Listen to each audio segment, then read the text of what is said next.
సొంత అస్తిత్వాన్ని చంపుకుని గెలిచే యుద్ధం అవసరమా? అర్జునుడు కౌరవుల చెంత కర్ణుడిలా మారితే ఎలా ఉంటుంది? కృష్ణుడి వ్యూహం, అర్జునుడి అజ్ఞాతవాసం, గెలిచేది ఎవరు? మన కోసం తమ కుటుంబాన్ని వదులుకున్న దురంధరులు ఎవరు? తెలుసుకోవాలంటే ఈ వీడియో చివరి వరకు చూడండి. మహాభారతం అంటే కేవలం ఒక యుద్ధం కాదు, అది కొన్ని వేల త్యాగాల కలబోత. కానీ దురంధర్ 2 సినిమా చూస్తుంటే మనకు తెలిసిన భారతం వెనుక ఇంకో కోణం కనిపిస్తోంది.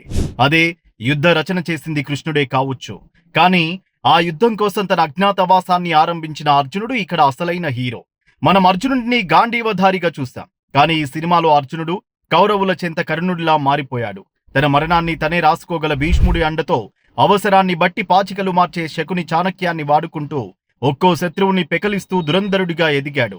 కానీ ఇక్కడే అసలైన ట్విస్ట్ ఉంది. ఇంత చేశాక అర్జునుడికి దక్కిందేంటి? విజయం తర్వాత వచ్చే కీర్తి కాదు, తన కుటుంబానికి, ఆఖరికి తన సొంత పేరుకి కూడా దూరమయ్యాడు.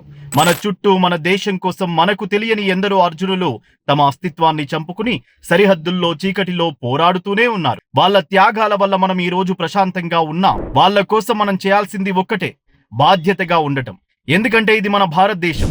ఎందరో దురంధరుల త్యాగాల మీద లిఖింపబడుతున్న మన దేశ చరిత్రే ఈ దురంధర్ 2 సినిమా. ప్రతి ఒక్కరూ తప్పకుండా చూడాల్సిన సినిమా ఇది. Don't miss it.